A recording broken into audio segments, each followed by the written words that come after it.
Nagmalamposo ng pagpahigaan kagahapon sa Ironman 70.3 Triathlon sa Lapu-Lapu City. Apan ang mga atleta minadong apektado sa grabing kainit sa panahon. Ang report ni Nico Sereno. Pagsugod pa lang, makita na ang grabing kahinam sa mga atleta sa pagsalmot sa Ironman 70.3. Gipangunayan sa gobernador ug mga city officials ang pagbukas sa aktibidad. Alas 6:20 gisugdan ang race, una sa mga pro athletes gikan sa lain-lain nga mga nasod. Gisunod niini ang mga partisipante sa lain-laing kategorya sama sa relay. Human sa kutas nga 1.9 km swim, milaho sila sa transition area para makuhang ilang magamit ug masugdan ang bike course. Mitadlas ang rota niini sa Lapu-Lapu, Cordova, dayon sa Third Bridge paingon sa Cebu City ug pabalik.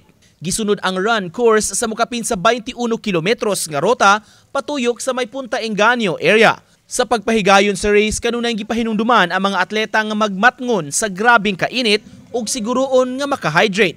Samtang mas migrabe ang kahinam sa mga tao, dihang pahumanay na ang lumba. Sa 4 hours 2 minutes finish, mikampyon ang taga South Africa nga si Henry Schoeman nga mainitong gisugat sa mayor ug kongresista. Samtang sa female category, taga Netherlands ang mikampyon. It was hot, but I just try to keep my cool. I try to just keep in rhythm, and the last K really got to me, but I'm really happy I won today.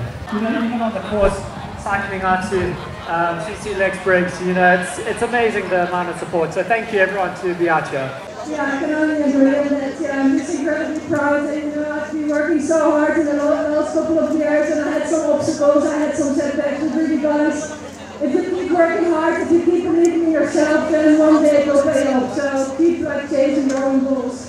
Muabot sa 1,400 ka mga atleta ang misalmot sa ikanapo nga tuig nga Ironman nga gihost sa Lapu-Lapu City. Magpadayon kay nakahatag og buhi sa ato ang turismo sa ato ang syudad sa Lapu-Lapu.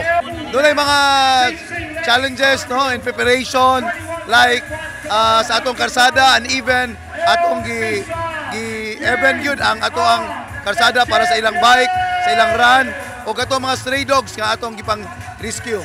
Lakip sa misalmot sa kalihukan ang kapuso host, actor ug athlete Matteo Gudicelli ubos sa relay category.